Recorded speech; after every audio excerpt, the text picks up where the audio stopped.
December 2020 cycle notification ఫిబ్రవరి 2వ తేదీ కనుక నిన్న రిలీజ్ అయింది. దానికి సంబంధించిన ఆన్లైన్ అప్లికేషన్, ఇన్ఫర్మేషన్ బ్రోచర్ అన్నీ యూజీసీ నెట్ వెబ్సైట్లో అవైలబిలిటీలో ఉన్నాయి. అయితే దానికి సంబంధించిన బ్రోచర్లో అంటే క్వాలిఫికేషన్స్ ఏంటి, క్రైటీరియా ఏంటి, ఆ exam pattern, mode of examination, దానికి సంబంధించిన డీటెయిల్స్ మొత్తం, ఎలిజిబిలిటీ క్రైటీరియా, రిజర్వేషన్ మొత్తం డీటెయిల్స్ అంతా మనం ఈ వీడియోలో డీటెయిల్గా తెలుసుకుందాం దానికి సంబంధించి. అయితే దీనికి మనకి యూజీసీ నెట్కి సంబంధించిన బేసిక్గా ఇది యూనివర్సిటీలో అసిస్టెంట్ ప్రొఫెసర్కి అండ్ జేఆర్ఎఫ్ జూనియర్ రీసెర్చ్ ఫెలోషిప్కి ఎలిజిబిలిటీ కోసం ఈ ఎగ్జామ్ కండక్ట్ చేస్తారు అనమాట.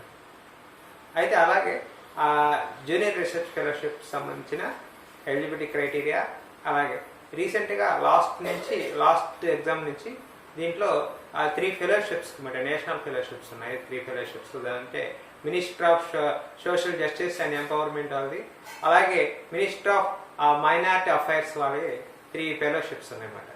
అవి ఏంటంటే national fellowship for scheduled caste స్టూడెంట్స్కి, national fellowship for other backward క్లాసెస్కి, అలాగే Maulana Azad national fellowship for minority students.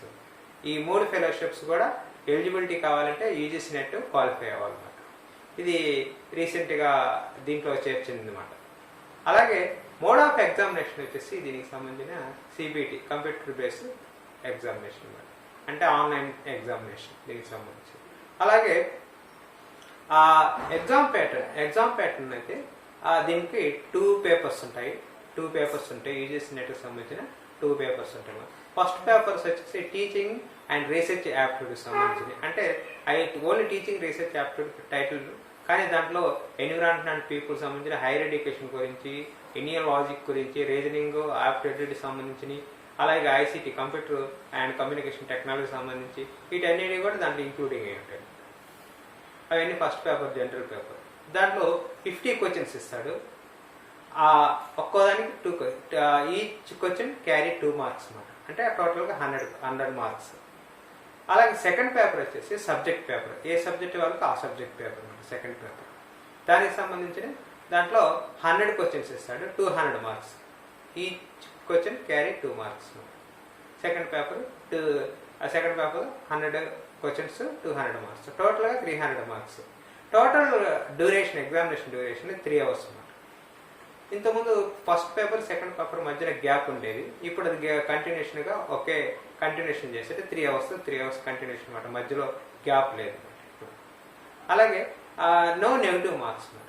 Each question carry 2 marks, కానీ నో నెగిటివ్ మార్క్స్. మనకు ఒకవేళ ఆన్సర్ తప్పైనా కూడా నెగిటివ్ మార్క్స్ అనేది యూజీసీ నెట్లో లేదు అనమాట. అలాగే దీనికి సంబంధించిన సబ్జెక్ట్స్ లిస్ట్ ఉంది. అది మనకి ఇన్ఫర్మేషన్ బ్రోచర్స్లో అనెక్సర్ 2లో ఇచ్చినాడు అనమాట. ఎన్ని సబ్జెక్ట్స్లో కండక్ట్ చేస్తున్నాం అన్ని సబ్జెక్ట్స్ అని లిస్ట్ అక్కడ ఇచ్చినారు అనమాట. అలాగే సిలబస్ వచ్చేసి యూజీసీ నెట్ online.in అనే వెబ్సైట్లో మనకి యూజీసీ సిలబస్ ఈ సబ్జెక్ట్స్ సంబంధించిన యూజీసీ నెట్ అంటే జూన్ 2019 నుంచి న్యూ సిలబస్ వచ్చింది. ఆ సిలబస్ మనకి ఆ యూజీసీ నెట్ online.in అనే వెబ్సైట్లో మనకి అవైలబిలిటీ అవుతుంది అనమాట. ఇక్కడ మనకి national testing agency UGC net, దీంట్లో మనకి ఈ సైట్లో మనకి సిలబస్ మనకు అవైలబిలిటీ ఉండదు. మనం యూజీసీ నెట్ online.in అనే వెబ్సైట్లో మనకి యూజీసీ నెట్ సిలబస్ మనం డౌన్లోడ్ చేసుకోవాలి. అన్ని సబ్జెక్ట్స్ సంబంధించి, జనరల్ పేపర్ సంబంధించిన సిలబస్ అంతా అక్కడ జరుగుతుంది అన్నమాట. అలాగే media of question papers English ఉంటుంది, హిందీ ఉంటుంది. అయితే మన అప్లికేషన్ ఫిల్ చేసేటప్పుడు మనకి మీడియా ఆఫ్ క్వశ్చన్ పేపర్ మనం సెలెక్ట్ చేసుకోవాలా. ఇంగ్లీష్ వాళ్ళకి ఇంగ్లీష్ ఉంటుంది, హిందీ వాళ్ళకి హిందీ ఉంటుంది, ఇంగ్లీష్ 2 ఉంటాయి అన్నమాట. హిందీ ఆప్షన్ సెలెక్ట్ చేసుకున్న వాళ్ళకి హిందీ ఉంటుంది, ఇంగ్లీష్ ఉంటుంది. అయితే ఆ క్వశ్చన్కి సంబంధించి ఏదైనా ప్రాబ్లం వచ్చేసి దాన్ని ఫైనల్ డెసిషన్ చేయాలంటే, ఆన్సర్ డెసిషన్ ఫైనల్ చేయాలన్నప్పుడు ఇంగ్లీష్ క్వశ్చన్ పేపర్ని మనం బేస్ చేసుకుంటారు అనమాట. దాన్ని బేస్ చేసుకొని ఆన్సర్ ఫైనల్ ఉంటుంది అనమాట. అలాగే దీనికి ఎలిజిబిలిటీ క్రైటీరియా ఏంటి? ఎవరైనా మాస్టర్ డిగ్రీలో ఉన్నారు వాళ్ళకి జనరల్ కేటగిరీ అయితే 55% ఉండాలి. జనరల్ కేటగిరీ వాళ్ళకి 55% ఉండాలి. అంటే జనరల్ కేటగిరీలో ఎకనామిక్ ఎక్వాటర్ వీకర్ సెక్షన్స్ కూడా అంటే ఈడబ్ల్యూఎస్ వాళ్ళు కూడా దీని కిందకి వస్తారు. అంటే లాస్ట్ నుంచి ఈడబ్ల్యూఎస్ వాళ్ళకి కూడా సపరేట్ రిజర్వేషన్ ఉంది. కానీ ఏజ్ మనకి ఎలిజిబిలిటీ క్రైటీరియా చూసినప్పుడు వాళ్ళకి కూడా 55% ఉండాలన్నమాట.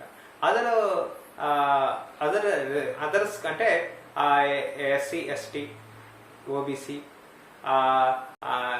అంటే డిజేబుల్డ్ పర్సన్స్కి అలాగే థర్డ్ జెండర్ వీళ్ళకి మాత్రం 50% అగ్రిగేట్గా మనకి 50% వాళ్ళ పీజీలో ఉంటే వాళ్ళు ఎలిజిబిలిటీ ఉంటారు అనమాట. ఈ ఎగ్జామ్ రాయడానికి ఇది ఎలిజిబిలిటీ క్రైటీరియా అనమాట.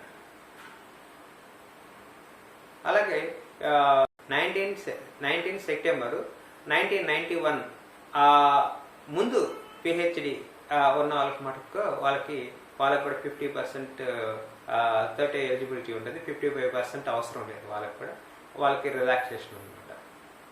అలాగే ఈ 2 పేపర్స్లో మనకి మార్క్స్ని అగ్రిగేటెడ్గా మనకి క్వాలిఫై అయ్యేదానికి చూసేదానికి 2 పేపర్స్ విడివిడిగా కాదు 2 పేపర్స్ అగ్రిగేటెడ్గా మనకు చూస్తారు అనమాట కట్ ఆఫ్. అలాగే జూనియర్ రీసెర్చ్ ఫెలోషిప్ మనకు సంబంధించి అవి యూనివర్సిటీస్లో కానీ ఐఐటీస్లో కానీ లేకపోతే నేషనల్ ఇన్స్టిట్యూట్స్లోనే రీసెర్చ్ చేయడానికి కోసం మనకి జూనియర్ రీసెర్చ్ ఫెలోషిప్ దానికి ఎలిజిబిలిటీ వచ్చినప్పుడు మనకి అక్కడ చేయాలి ఉంటాయి. అది ఫుల్ టైం చేయాలి, పార్ట్ టైం దాంట్లో ఉండదు.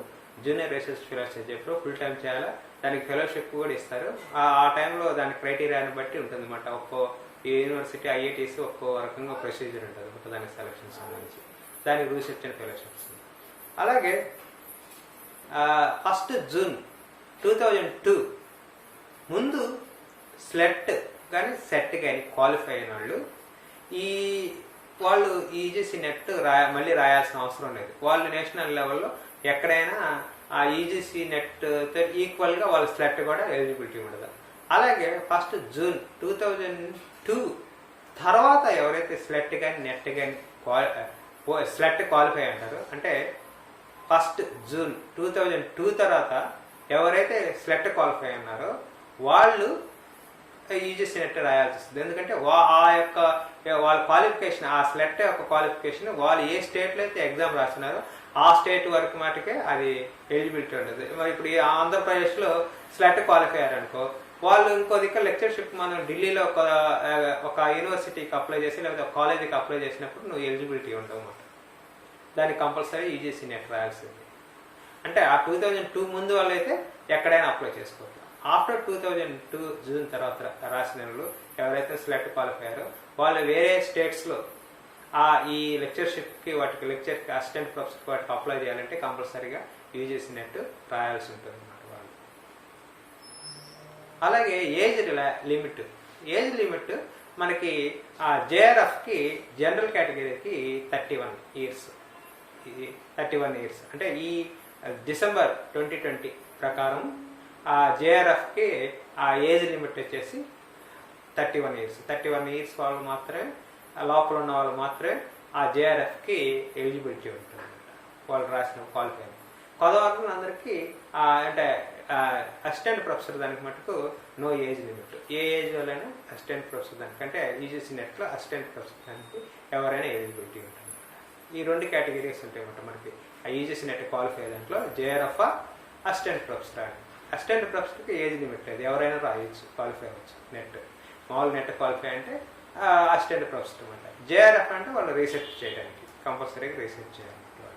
ఈ జేఆర్ఎఫ్ అదర్ కేటగిరీ ఓపెన్ కేటగిరీకి 31 ఇయర్స్, అదర్ కేటగిరీకి 5 ఇయర్స్ రిలాక్సేషన్ ఉంటుంది అనమాట. అంటే ఎస్సీ ఎస్టీ బీసీ ఓబీసీ దానికి సంబంధించి వాళ్ళకి, అలాగే థర్డ్ జెండర్కి, మళ్ళీ డిజేబుల్ పర్సన్స్కి, ఎక్స్ సర్వీస్ మ్యాన్స్కి వాళ్ళందరికీ 5 ఇయర్స్ రిలాక్సేషన్ ఉంటుంది. అలాగే ఎల్ఎల్ఎం డిగ్రీ ఉన్న వాళ్ళకి 3 ఇయర్స్ రిలాక్సేషన్ ఉంటుంది అనమాట. అలాగే దీంట్లో రిజర్వేషన్ క్రైటీరియా ఏంటంటే మనకి రిజర్వేషన్ 15% వచ్చేసి ఎస్సీకి, 7.5 వచ్చేసి ఎస్టీకి, మనకి 27% ఓబీసీకి. దీంట్లో ఒక ఇంపార్టెంట్ ఏంటంటే మనకు ఓబీసీ ఇక్కడ మన స్టేట్లో బీసీ ఉన్నవాళ్ళు సెంట్రల్ లిస్టులో అంటే ఓబీసీ కింద నీ క్యాస్ట్ ఉంటేనే మాత్రమే దాన్ని ఓబీసీ కింద కన్సిడర్ చేస్తారు. ఓబీసీ కింద సెంట్రల్ లిస్ట్ సంబంధించిన ఓబీసీ లిస్టులో మీ క్యాస్ట్ లేదంటే వాళ్ళు జనరల్ కింద కేటగిరీ, వాళ్ళు జనరల్ కింద అప్లై చేయాలన్నమాట. అందుకని మీకు ఓబీసీ సర్టిఫికేట్ ఉండాలన్నమాట. స్టేట్ వేరు, స్టేట్లో బీసీ ఉన్న వాళ్ళు కూడా సెంట్రల్ లిస్ట్లో వాళ్ళు ఆ క్యాస్ట్ బీసీలో ఉందా లేదా చూడాలన్నమాట. ఓబీసీ లిస్ట్లో ఉందా లేదా, ఉన్నప్పుడు మాత్రం నేను ఓబీసీ కింద కన్సిడర్ చేస్తాను, అదర్వైజ్ ఇవాళ జనరల్ కేటగిరీ కింద కన్సిడర్ చేస్తాను అనమాట. అట్లా ఎగ్జామినేషన్ సెంటర్స్ వచ్చేసి అనెక్సర్ 3లో ఇచ్చినారు ఎగ్జామినేషన్ సెంటర్స్. అలాగే స్టేట్ యూనిటరీ వాటి లిస్ట్ వచ్చేసి అనెక్సర్ 4లో ఇచ్చినారు, వాటికి సంబంధించిన లిస్ట్ కోడ్స్ అనమాట. అన్ని కోడ్స్ ఇస్తాడు వాటికి. అలాగే మనం మినిమం 4 అప్లై చేసుకునేప్పుడు 4 సెంటర్స్ అప్లై చేసుకోవాలి. మినిమం 4 సెంటర్స్ 4 సెంటర్స్ అప్లై చేయాలి. అంటే వాళ్ళు ఆ స్టార్ట్లో మనకి కన్వీనియంట్గా ఉన్నప్పుడు వాళ్ళు ఒక సెంటర్ 4 ఒకటి సెలెక్ట్ చేస్తారు. మనకి ప్రిఫరబుల్గా ఎక్కువ మంది అక్కడ ఉన్న ఆ సెంటర్కి అప్లై చేస్తుంటే ఆ సెంటర్ కూడా మనకి ఇస్తారు అనమాట. అంటే ఆర్డర్ ఆఫ్ ప్రిఫరెన్స్లో మనం 4 ఇవ్వాల్సి వస్తుంది సెంటర్స్. మనం ఎగ్జామ్ రాసేయడానికి సెంటర్స్ 4 మనం సెలెక్ట్ చేసుకోవాల్సి వస్తుంది ఎగ్జామినేషన్ అప్లై చేసేటప్పుడే. అలాగే అప్లికేషన్ ఫిల్ చేసేప్పుడు మనకి అప్లికేషన్స్లో మనకి 4 స్టెప్స్ ఉంటాయి అన్నమాట. ఫస్ట్ స్టెప్లో వచ్చేసేసి మన నేము, మన father mother name, date of birth, మనకి ఐడి అంటే మనం ఆధార్ పెడుతున్నామా లేకపోతే ఫామ్ పెడుతున్నామా, వాళ్ళు మినిమం మన బ్రోచర్లో ఇచ్చినాడు అనమాట. ఓటర్ ఐడియా లేదా డ్రైవింగ్ లైసెన్స్ అని కొన్ని, ఆ ఓటర్ ఐడి కంపల్సరీ అనమాట. ఆ ఐడి కంపల్సరీ, ఏదో ఒక ఐడి ఉండాలి, ఆధార్ ఏదనేది. ఆ ఐడి ఏది అనేది మనం అక్కడ సెలెక్ట్ చేసుకోవాల్సి వస్తుంది ఫస్ట్. అట్లాగే మొబైల్ నెంబరు, ఈమెయిల్స్తో ఇస్తారంటే అది ఫస్ట్ స్టెప్. ఆ స్టెప్ మనం కన్ఫర్మేషన్ చేసిన తర్వాత సెకండ్ స్టెప్కి వెళ్తాం. అప్పుడు ఫస్ట్ స్టెప్ కంప్లీట్ అనగానే అప్లికేషన్ నెంబర్ వస్తుంది, అది ఇంపార్టెంట్. ఆ అప్లికేషన్ నెంబర్ మీరు కంపల్సరీ నోట్ చేసుకోవాలి. నోట్ చేసుకుంటే మనం సెకండ్ స్టెప్లో థర్డ్ స్టెప్లో మళ్ళీ తర్వాత అప్లై చేసుకోవాలి, తర్వాత ఫిల్ చేయాలన్నా కూడా నువ్వు అప్లికేషన్ నెంబర్ తోటి లోపలికి వెళ్ళాల్సి వస్తుంది అనమాట. అప్లికేషన్ నెంబరు ఈ పాస్వర్డ్ తోటి మనం లోపలికి వెళ్ళాల్సి వస్తుంది. అప్లికేషన్ నెంబర్ లేకపోతే కష్టం అయిపోతుంది. అందుకని మనం అది ఫిల్ చేసి కన్ఫర్మేషన్ ఇవ్వగానే నీకు అప్లికేషన్ నెంబర్ వస్తుంది. ఫస్ట్ అది పక్కన నోట్ చేసుకోండి. నోట్ చేసుకున్న తర్వాత సెకండ్ లెవెల్కి వెళ్ళండి. సెకండ్ లెవెల్లో ఏముంటుందంటే మనకి అప్లికేషన్, బేసిక్గా మనకి అప్లికేషన్ మొత్తం ఫిల్ చేయాలన్నమాట. మనకి ఎలిజిబిలిటీ క్రైటీరియా ఏడికి అంటే పీజీ ఏంటి, దాంట్లో పర్సంటేజ్ ఎంత, వాటికి మార్క్స్ ఎన్ని వచ్చాయి, దానికి సంబంధించి ఏ సబ్జెక్టు ఎన్ని వచ్చేసి అప్లికేషన్ సెకండ్ స్టెప్లో ఉంటాయి అన్నమాట. దానికి సంబంధించి ఫిల్ చేసే అంత మనకి అన్ని సెకండ్ స్టెప్ ఉంటాయి. థర్డ్ స్టెప్లో ఏముంటుందంటే థర్డ్ స్టెప్లో 3వ స్టెప్ అట్లా ఈ స్టెప్స్ అన్ని ఒకేసారి మేము ఫిల్ చేసుకోవచ్చు.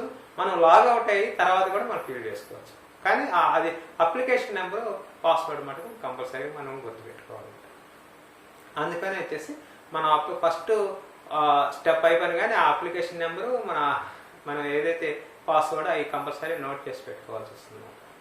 అందుకని ఈ సెకండ్ స్టెప్లో అప్లికేషన్ ఫిల్ చేస్తాం. థర్డ్ స్టెప్లో వచ్చేసి మీకు ఇమేజెస్. థర్డ్ స్టెప్లో ఏంటంటే 2 ఫొటోస్ అప్లోడ్ చేయాలి. ఒక ఫోటో ఏంటంటే మన పాస్పోర్ట్ వచ్చేసి మన 10 KB దగ్గర నుంచి 200 KB మధ్యలో ఉండాలి, జేపెగ్ ఫార్మాట్లో ఉండాలి. ఇది మీకు తెలియకపోయినా అక్కడ మనకి స్కాన్ చేసిన దగ్గర సెంటర్స్లో కానీ లేకపోతే మీకు తెలిసిన వాళ్ళ ద్వారా కానీ తెలుసుకోవచ్చు. జేపెగ్ ఇమేజ్ ఫార్మాట్ అది. జేపెగ్లో జిఫ్ అని రకరకాల పిఎన్జి అనే డిఫరెంట్ ఇమేజ్ ఫార్మాట్స్ ఉంటాయి. ఇక్కడ మనకి జేపెగ్ జేపీజీ అంటే జేపీఈజీ అని ఉంటాయి.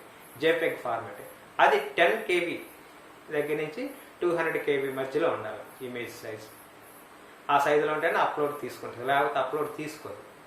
అలాగే రెండో ఇమేజ్ ఏంటంటే, రెండో ఫోటో ఏంటంటే నీ సిగ్నేచర్ చేసి దాన్ని స్కాన్ చేసి పెట్టాలి. అది 4 KB దగ్గర నుంచి 30 KB మధ్యలో ఉంటుంది దాని సైజు. ఆ సైజులో ఉంటేనే అది యాక్సెప్ట్ చేస్తుంది అనమాట. ఇవన్నీ ముందు రెడీ చేసి పెట్టుకోవాలి. మనం రెడీ చేసి పెట్టుకుని అది అప్లోడ్ చేసుకోవాలి. అది థర్డ్ స్టెప్. అవి 2 అప్లోడ్ చేసిన తర్వాత థర్డ్ స్టెప్ అయిపోతుంది. ఫోర్త్ స్టెప్లో ఏంటంటే మనకి ఫీజు పే చేయడం అనమాట. మన debit card, credit card, network banking ద్వారా రకరకాల ఆప్షన్స్ ఉంటాయి, వాటిని సెలెక్ట్ చేసుకోవాలి. అయితే జనరల్ కేటగిరీకి 1000 రూపీస్, ఈడబ్ల్యూఎస్ ఎకనామిక్ బ్యాక్వర్డ్ వాళ్ళకి సంబంధించిన ఓబీసీ వాళ్ళకి 500 rupees, ST SC disabled persons third జెండర్కి వచ్చేసి 250 రూపీస్. ఇది ఎగ్జామ్ ఫీజు ఆన్లైన్లోనే పే చేయాలి. అలాగే మనం ఎనీ సర్టిఫికేట్స్ మనం ఏది కూడా అప్లోడ్ చేయాల్సిన అవసరం లేదు. ఈ అట్లే మెయిల్ కూడా మనకి ఏం పోస్ట్ చేయాల్సిన అవసరం లేదు. ఏ సర్టిఫికేట్స్ ఏది పోస్ట్ చేయాల్సిన అవసరం లేదు. మనకి ఇక్కడ అప్లికేషన్లో మనకి ఏ సబ్జెక్టు పీజీ పర్సెంటేజ్ అవి మాత్రం ఫిల్ చేస్తాం. అందుకని మనం ఇక్కడ 10th క్లాస్ మార్క్ లిస్టు లేకపోతే ఈ పీజీ మార్క్ లిస్ట్ అవన్నీ మన దగ్గర పెట్టుకొని ఫిల్ చేసేప్పుడు అన్నీ రెడీ చేసి పెట్టుకుంటే పర్సంటేజ్ కోసం కానీ టోటల్ మార్క్స్ ఎన్ని వచ్చినాయి కానీ నువ్వు అప్లై చేసిన మార్క్స్ ఎన్ని కానీ దాని టోటల్ 50% కానీ సబ్జెక్ట్ కానీ యూనివర్సిటీ కానీ ఇవన్నీ మనం టైప్ చేయడం కోసం మనకి మార్క్ లిస్టు లేకపోతే డిగ్రీ అలాగే 10th class mark date of birth అవన్నీ మదర్ నేమ్ ఫాదర్ నేమ్ ఇవన్నీ తెలుసు 10th క్లాస్ మార్క్ లిస్ట్ ఇవి మనం ముందు రెడీగా మన దగ్గర పెట్టుకోవాలి. అలాగే ఇమేజెస్ మనం చెప్పాను కదా ఆ 2 ఇమేజెస్ ముందే స్కాన్ చేసి రెడీగా పెట్టుకోవాలి. ఇవన్నీ రెడీ పెట్టుకొని మన అప్లికేషన్ ఫిల్ చేయడం ఉత్తమం అనమాట.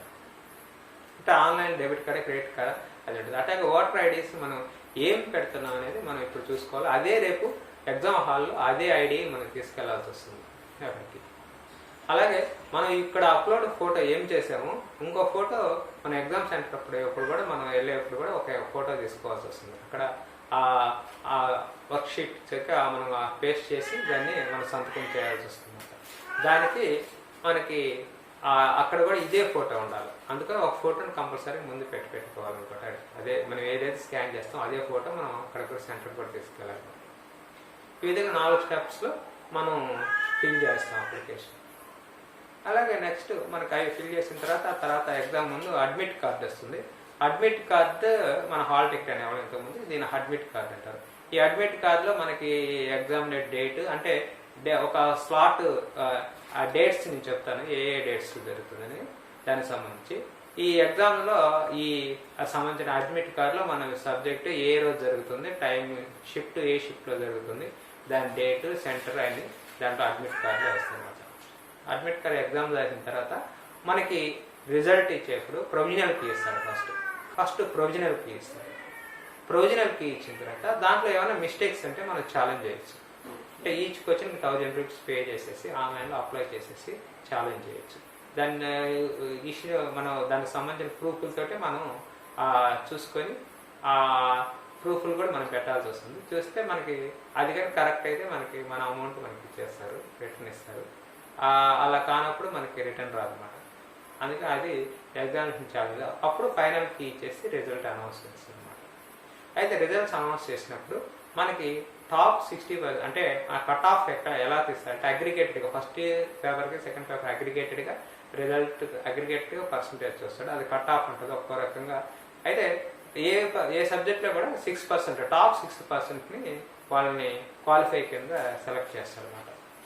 టాప్ 6%. అలాగే దాంట్లో మళ్ళీ జేఆర్ఎఫ్ మళ్ళీ వాళ్ళ హై స్కోర్ చేసిన వాళ్ళకి జేఆర్ఎఫ్ని ఇస్తారనమాట. అది అప్పుడున్న జేఆర్ఎఫ్ ఎంత ఉంది ఏ సబ్జెక్టులో ఎంత ఉన్న దాన్ని బట్టి ఆయా జేఆర్ఎఫ్ సెలెక్ట్ చేస్తారు. ఈ జనరల్గా మనకి దీని మటుకు టోటల్గా 6% మాట టోటల్ రాసిన వాళ్ళు 6%ని క్వాలిఫై కింద సెలెక్ట్ చేస్తారు అనమాట. అది బేసిక్ ప్రొసీజర్ అనమాట. అలా ఎగ్జామ్ పోయే ముందు మొట్టమొదటి రాసే వాళ్ళకి తెలియనప్పుడు ఆన్లైన్ ఎగ్జామినేషన్ ఎలా రాయాలా దానికి ప్రొసీజర్ ఏంటనేది చాలామంది తెలియకపోవచ్చు. ఇంతకుముందు ఎగ్జామినేషన్ సెంటర్స్ ప్రాక్టీస్ సెంటర్స్ కొన్ని ఇచ్చేవాడు. ఇప్పుడు ఏంటంటే మనకి అట్లా సెంటర్ లేకుండా ఆయన క్లోజ్ చేసేసి నేషనల్ టెస్ట్ అభ్యాస్ అనే యాప్ ఉంది. నేషనల్ టెస్ట్ అభ్యాస్ యాప్ అనేది నేషనల్ టెస్టింగ్ ఏజెన్సీ సైట్ నుంచి డౌన్లోడ్ చేసుకోవాలి యాప్. ఆ యాప్ నుంచి మన ఇంట్లో నుంచి ఆ యాప్ ద్వారా నుంచి మనం ఆన్లైన్ టెస్ట్ ప్రాక్టీస్ చేసుకోవచ్చు అనమాట. ఇప్పుడు అక్కడ సెంటర్కి వెళ్ళి ప్రాక్టీస్ చేయాల్సిన అవసరం లేదు. నేషనల్ టెస్ట్ అభ్యాస్ అనే యాప్ని డౌన్లోడ్ చేసుకొని దాని నుంచే మనం ప్రాక్టీస్ చేయొచ్చు అన్నమాట. అలాగే మనకి రిజల్ట్ వచ్చిన తర్వాత ఆ రిజల్ట్ యూజీసీ వెబ్సైట్లో ఒక 3 months అంటే 90 days ఉంటాయి అన్నమాట. తర్వాత వాళ్ళు క్లోజ్ చేసే అధికారం వాళ్ళకు అనమాట. ఈ 90 daysలో మనం డౌన్లోడ్ చేసుకొని ఏమైనా చూసుకోవాల్సినవి మనం అప్పుడే చేసుకోవాలన్నమాట. రిజల్ట్ సంబంధించిన మనకి మార్క్ షీట్ అయ్యింది. అలా ఎగ్జామ్ రాసేటప్పుడు మనకి ఆన్సర్ నాట్ ఆన్సర్డ్ ఆన్సర్ అంటే మనం ఆన్సర్ చేసినట్టుగా ఆన్సర్ అని ఉంటుంది, ఆన్సర్ చేయనట్టుగా నాట్ ఆన్సర్ అని ఉంటుంది. ఇంకా వచ్చేసి అలాగే నాట్ విజిటెడ్ అంట. అసలు నువ్వు ఫస్ట్ అప్లైకే ఆ క్వశ్చన్ చూడలేదనుకో నాట్ విజిటెడ్ ఉంటుంది. అలాగే మార్క్డ్ ఫర్ రివ్యూ అని ఉంటుంది. మార్క్డ్ ఫర్ రివ్యూ అని బట్టి మళ్ళీ మనం ఆ క్వశ్చన్ చూడటానికి మార్క్డ్ ఫర్ రివ్యూ అని పెడతాం. అలాగాక సేవ్ అని పెట్టేసి సెలెక్ట్ చేసి ఆన్సర్ని సెలెక్ట్ చేసి సేవ్ చేసి మార్క్ ఫర్ రివ్యూ అని పెట్టినప్పుడు దాని మటుకు మనకి రేపు క్వశ్చన్ కింద కన్సిడర్ చేస్తాడు, అంటే మన మార్క్ కన్సిడర్ చేస్తాడు. ఒట్టి మార్క్ ఫర్ రివ్యూ అంటే దానికి కన్సిడర్ చేయడు, ఆ క్వశ్చన్ని దాన్ని పెట్టేసి వదిలేసాం అనుకో ఆ మార్క్ని కన్సిడర్ చేయదు. అందుకని మనం ఎప్పుడైనా ఇట్లాంటి మార్క్ ఫర్ రివ్యూ ఏం పెట్టకుండా మనం క్వశ్చన్స్ చూసుకున్నప్పుడు ఆన్సర్ చేసుకుంటూ ఆన్సర్ పెట్టి సేవ్ చేసుకుని నెక్స్ట్కి వెళ్ళడం అనేది ఉత్తమమైన మార్గం అనమాట. అందుకని ప్రతి వాళ్ళు ఆ యాప్ డౌన్లోడ్ చేసుకుని ఒకసారి ప్రాక్టీస్ చేయండి ముందు. అలా ప్రాక్టీస్ చేసిన వల్ల ఈజీగా ఉంటుంది. అలాగే ఈ ఎగ్జామ్ సంబంధించిన ఆన్లైన్ ఎగ్జామినేషన్ సంబంధించి యూజీసీ నెట్ మనకి ఎగ్జామ్ సంబంధించిన ఈ ఇన్ఫర్మేషన్ బ్రోచర్ ప్రతి వాళ్ళు డౌన్లోడ్ చేసుకొని డీటెయిల్గా చదువుకోండి. ఇవన్నీ ఈ ఇన్ఫర్మేషన్ బ్రోచర్లో ఉన్న డీటెయిల్స్ ఇవి బ్రీఫ్గా మీకు అర్థం చేసుకోవడానికి ఈ కోడ్స్ అంటే సెంటర్ కోడ్ కానీ స్టేట్ కోడ్ కానీ లేకపోతే పీజీ పీజీలో సబ్జెక్ట్ కోడ్ కానీ పీజీ కోర్స్ సంబంధించిన కోడ్స్ కానీ అవన్నీ దాంట్లో లిస్ట్ ఇచ్చి ఉంటాడు. ఆ కోడ్స్ మనం ప్రకారం ఆన్సర్ చేయాలి. అందుకని మనం ఫస్ట్ ఫిల్ చేసేప్పుడు అప్లికేషన్ ఫిల్ చేసేప్పుడే మనం అవన్నీ నోట్ చేసి పెట్టుకోవాలి. సబ్జెక్ట్ కోడ్ ఏంది, కోర్స్ కోడ్ ఏంది, స్టేట్ కోడ్ ఏంది, సెంటర్ కోడ్ ఏంది అవన్నీ మనం నోట్ చేసి పెట్టుకొని దాని ప్రకారం ఫిల్ చేయాలన్నమాట. అందుకని అప్లికేషన్ బ్రోచర్ మనం కంపల్సరీ ఇన్ఫర్మేషన్ బ్రోచర్ డౌన్లోడ్ చేసి పెట్టుకోవాలన్నమాట. అలాగే ఫిల్ చేసిన తర్వాత మనకి ఇంపార్టెంట్ డేట్స్ ఏంటి, మనకి ఈ ఫిబ్రవరి 2వ తేదీ నుంచి అంటే 2021 ఫిబ్రవరి 2వ తేదీ నుంచి మరి 2nd అంటే మార్చి 2వ తేదీ వరకు ఈ అప్లికేషన్ ఆన్లైన్లో మీకు అవైలబిలిటీలో ఉంటుంది. అలాగే మనకి అప్లికేషన్ అవైలబిలిటీలో ఉంటుంది. అలాగే ఫీ పే చేయడానికి అడిషనల్గా అంటే 3rd మార్చ్ వరకు మీకు అవకాశం ఉంటుంది. అంటే ఫీ ఆన్లైన్లో పే చేయడానికి 3rd మార్చ్ వరకు ఉంటుంది అన్నమాట. ఏమైనా కరెక్షన్స్ అంటే మార్చి 5 నుండి మార్చి 9 వరకు మనం అప్లికేషన్స్ కరెక్షన్స్ చేసుకోవచ్చు. దానికి సంబంధించిన ఆ టైం ఇస్తుంది, ఆ టైంలో మనకు కరెక్షన్స్. అయితే ఫస్ట్ స్టెప్ ఉంది కదా, ఫస్ట్ స్టెప్ నేము, నీ కోడ్ లేకపోతే mother name, date of birth, అక్కడ ఆ స్టెప్లో మటుకు నీకు కరెక్షన్స్ ఉండవు. అప్లికేషన్స్లో 2nd స్టెప్లో మటుకు కరెక్షన్స్ ఉంటాయి, ఫస్ట్ స్టెప్లో కరెక్షన్స్ ఉండవు. అందుకని జాగ్రత్తగా ఫస్ట్ స్టెప్ చేసేప్పుడు అన్నీ నీ దగ్గర కరెక్ట్గా నీ సర్టిఫికేట్స్ పెట్టుకుని దాని ప్రకారం స్పెల్లింగ్స్ కానీ ఈ ఇనిషియల్స్ కానీ అన్నీ కరెక్ట్గా డేట్ ఆఫ్ బర్త్ కానీ అన్నీ ఫిల్ చేయాలి. మళ్ళీ దానికి ఇబ్బంది అవుతుంది అన్నమాట. అందుకని కరెక్ట్గా సర్టిఫికేట్స్ అన్నీ నీ దగ్గర పెట్టుకున్న తర్వాతే అప్లికేషన్ ఫిల్ చేయండి. 2nd స్టెప్ అప్లికేషన్ ఉంటుంది కదా, దాంట్లో కరెక్షన్స్ అవకాశం ఉంటుంది అన్నమాట. అలాగే date of examinations. Date examination ఏంటంటే మే 2వ తేదీ 2021 మే 2వ తేదీ నుంచి 17వ తేదీ వరకు జరుగుతుంది అన్నమాట. ఆ డేట్స్లో జరుగుతుంది. మన ఒక్కో సబ్జెక్ట్ ఒక్కో రకంగా, ఏ సబ్జెక్ట్ వాళ్ళకి మనకి అడ్మిట్ కార్డులు ఇస్తాడు, అది ఏ రోజు జరుగుతుంది అనేది ముందు తెలియదు. అది ఒక్కో సబ్జెక్ట్కి కొన్ని సబ్జెక్టులు కలిపి మార్నింగ్ షిఫ్ట్ ఈవినింగ్ షిఫ్ట్ ఉంటుంది అనమాట. మార్నింగ్ షిఫ్ట్ ఎగ్జామినేషన్స్ 9 to 12 జరుగుతుంది అనమాట. మార్నింగ్ షిఫ్ట్ ఎగ్జామినేషన్ 9 to 12 జరుగుతుంది, 3 hours. ఆఫ్టర్నూన్ షిఫ్ట్ వచ్చేసి 3 to 6 o'clock, 3 o'clock నుంచి 6 o'clock వరకు జరుగుతుంది ఆఫ్టర్నూన్ సెషన్. రోజు ఎవ్రీడే 2 సెషన్స్ ఉంటాయి. ఒక్కో సెషన్లో కొన్ని సబ్జెక్ట్స్ వాళ్ళకి ఎగ్జామ్ కండక్ట్ చేస్తారు అనమాట. అలాగే 2 షిఫ్ట్స్లో మే 2వ తేదీ నుంచి 17వ తేదీ వరకు కొన్ని డేట్స్ ఉన్నాయి. ఆ డేట్స్లో మాత్రమే ఈ ఎగ్జామ్స్ జరుగుతాయి. వాటికి మీ ఏ షిఫ్ట్లో వస్తే ఆ షిఫ్ట్లో మీరు ఎగ్జామ్ రాయాలి, అడ్మిట్ కార్డు. అలాగే ఎగ్జామినేషన్ డేట్ డిక్లరేషన్ అవన్నీ తర్వాత చెప్తాడు అనమాట. మనకి ఎగ్జామ్ రిజల్ట్ డేట్ అనేది తర్వాత చెప్తాడు. అలాగే కోడ్ ఆఫ్ ఎగ్జామినేషన్. ఆ ఎగ్జామినేషన్కి వెళ్ళేటప్పుడు మనకి అడ్మిట్ కార్డు కంపల్సరీ. ఎగ్జామినేషన్ సెంటర్కి ఏం తీసుకెళ్ళాలి అనేది, ఎగ్జామ్ సెంటర్కి తీసుకెళ్ళేప్పుడు ఏమేమి తీసుకెళ్ళాలి అని అక్కడ మనకు అడ్మిట్ కార్డు కంపల్సరీ. అలాగే కరోనాకు సంబంధించిన డిక్లరేషన్ ఉంటుంది అనమాట మనకి, సెల్ఫ్ డిక్లరేషన్. దానికి సంబంధించిన ఈ నేషనల్ టెస్టింగ్ ఏజెన్సీలోనే ఆ డిక్లరేషన్ ఉంటుంది. దాన్ని డౌన్లోడ్ చేసుకొని ఆ ఫామ్ ఫిల్ చేసుకొని వెళ్ళాలి అక్కడికి, ఆ ఫామ్ అవుతుంది.